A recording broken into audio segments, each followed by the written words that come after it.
आपने कई सारे होमवर्क किए होंगे, लेकिन क्या कभी आपने लाखों करोड़ों का होमवर्क देखा है जिसकी स्टोरी सुन के आपका दिमाग हिल जाएगा। इस देश में होमवर्क में ऐसी क्या दिक्कत आ रही थी कि इस देश ने खुद ही होमवर्क को जल्दी से बैन कर दिया। और ये जो आप क्यूट तितलियां देखते हो, ये टाइम आने पर आपका खून पी जाएंगी। वो कैसे बताता हूँ। और फेमस यूट्यूबर्स के इन सीक्रेट ब्रांड्स को आप नहीं जानते थे भाई, वीडियो को 3 गिनने तक लाइक करके चैनल को सब्सक्राइब कर देना। 1 2 3 कर दिया तो स्टार्ट करते हैं। नंबर 10, फ्रांस के प्रेसिडेंट की ये अजीब बात आपको नहीं पता होगी। इमैनुअल मैक्रोन वो 43 साल के हैं और उनकी जो वाइफ है वो 25 साल बड़ी है, यानी कि 68 साल की। और ये दोनों पहली बार तब मिले थे जब इमैनुअल बस 15 साल के थे और इनकी जो वाइफ है वो एक्चुअली में इन्हीं की टीचर हुआ करती थी। और इनके फर्स्ट हस्बैंड भी नहीं है बल्कि सेकंड हस्बैंड है, जिस वजह से इनका एक स्टेप बेटा भी है जो कि 46 साल का है, यानी कि इनसे 3 साल बड़ा। और बहुत लोगों को लगता है कि ये काफी वियर्ड फैमिली लाइनअप है, लेकिन जो भी है ये सच है। नंबर 17, यार जापानीज लोगों की टेप सबसे बेहतर होती है। अब इसका मतलब ये नहीं कि वो बहुत ज्यादा अच्छी होती है या फिर बहुत ज्यादा मजबूत होती है। वो बेस्ट इसलिए होती है क्योंकि वो पहले से खुल कर आती है। इंडिया में टेप खोलने के बाद 1-2 मिनट तक बस उसका स्टार्टिंग ढूंढना पड़ता है, और फिर अगर आपके नाखून छोटे हैं या फिर बहुत ज्यादा बड़े हैं तो कई बार वो टेप खराब भी हो जाती है। लेकिन यहाँ पर तो टेप ऑलरेडी ओपन होकर आती है। जापान सच में इन छोटी छोटी चीजों पर ध्यान देने की वजह से बहुत ज्यादा स्मूथ है। नंबर 16, 2017 में कैलिफोर्निया में आग लग गई थी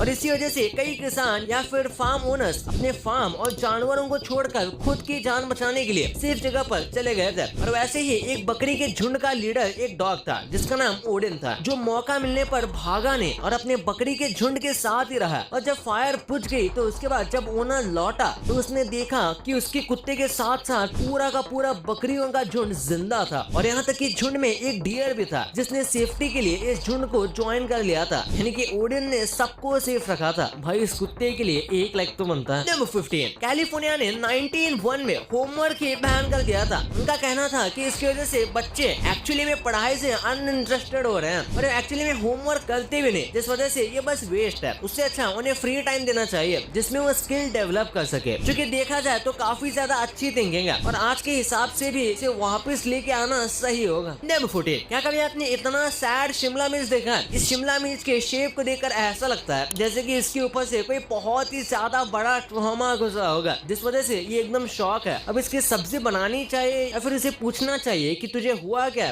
ये तो आपके ऊपर है। नंबर 13, स्टीव जॉब्स ने एक बार गूगल को फोन किया था और कहा था कि आपके गूगल में जो येलो वाला ओ है उसमें थोड़ी दिक्कत है। दरअसल ये पहले से थोड़ा डल हो गया है, जो कि अपडेट के बाद हुआ है और इसीलिए ये अच्छा नहीं लग रहा था। जिसके बाद जब गूगल ने इसे एक्चुअली में चेक किया तो उन्हें पता चला कि ये सच में हुआ है, यानी कि सच में उनका येलो कलर अलग हो गया था और उसके बाद इन्होंने इसे ठीक किया। ऑल्सो स्टीव जॉब्स तो हम सबको मालूम है करोली बाबा के पास आए थे। भारत में उनका एस्ट्रोलॉजी में काफी ज्यादा इंटरेस्ट था। इन्होंने काफी डिसीजन उसके अकॉर्डिंग भी बनाए और इसी वजह से वो इतने सक्सेसफुल भी रहे। मतलब सही है ना, अगर आपको पहले से ही पता चल जाए एटलीस्ट थोड़ी डायरेक्शन की चीजें अपनी लाइफ में कैसी होंगी तो थोड़ी क्लैरिटी और सॉर्टेड हो जाएगी जिंदगी। अब जैसे ही मेरे खुद के लाइफ में एक प्रॉब्लम चल रही थी तो मैंने खुद सोचा एक एस्ट्रोलॉजर से बात करके देखूं, शायद कुछ हेल्प मिल जाए। मैंने फिर ऐसे ही एस्ट्रोटक ऐप को डाउनलोड कर लिया। फिर जो ऐप का रिव्यू नहीं कर रहा हूँ, कुछ काफी शॉकिंग चीज भी तो सोचा शेयर कर दूं आप लोगों के साथ। तो मैं वहाँ एक एस्ट्रोलॉजर पल्लवी जी से बात कर रहा था और उनसे बात करते वक्त उन्होंने मेरा डेट ऑफ बर्थ और टाइम मांग लिया। मैंने जब वो दिया उन्होंने सबसे पहले मुझसे ये पूछा कि क्या आप सोशल मीडिया रिलेटेड फील्ड में हो या उसमें कुछ काम करते हो, लाइक मीडिया या एंटरटेनमेंट फील्ड को आप बिलोंग करते हो क्या? ये सुनने के बाद मैं तो शॉक ही रह गया कि इनको ये पता कैसे चला, जबकि मैंने अपना नाम भी नहीं बताया था, कोई पिक्चर भी नहीं भेजी। फिर क्या, मैंने उनसे सब कुछ पूछ लिया अबाउट 2024, मेरा करियर, मेरी फैमिली के बारे में। उन्होंने जो जो बताया एक एक बात सही निकली। देखो अब लाइफ में और माइंड में काफी सारे प्रॉब्लम्स और डाउट्स होते हैं कि शादी कब होगी, किससे होगी, जॉब कब लगेगी, सेटल कब हो पाओगे। और अगर आपके भी ऐसे इश्यूज हैं तो मैंने डिस्क्रिप्शन में एस्ट्रोटॉक ऐप का लिंक डाल दिया है, वहां से आप उसको डाउनलोड कर लो। उससे क्या होगा कि आपको पहली चैट फ्री मिल जाएगी। नंबर 12, टॉम एंड जेरी को तो हम बचपन से देखते हैं और ये हमारी चाइल्डहुड का पार्ट है, लेकिन अंदाजे से टॉम एंड जेरी कितने साल के होंगे? अगर हम देखें तो उनके क्रिएशन को लेकर अब तक 81 साल हो गए हैं, यानी कि अगर टॉम एंड जेरी की एज देखें तो 80 प्लस तो आराम से होगी, क्योंकि शो में जितने भी वो थोड़े एज है, यानी कि टॉम भी 3 साल की बिल्ली से बड़ा ही दिखता है, तो प्रोबेबली उनकी एज 80 से 85 के बीच होगी और जेरी की भी ऑलमोस्ट सेम। लेकिन हाँ ऑब्वियसली ये शो में इतनी ज्यादा उम्र के नहीं है। नंबर 11, ये जो औरत अभी आपको दिख रही है इसने पूरी दुनिया में सबसे से ज्यादा शादी की है। इसका नाम है लिंडा वॉल्फे और इसके 23 बार शादी हो चुकी है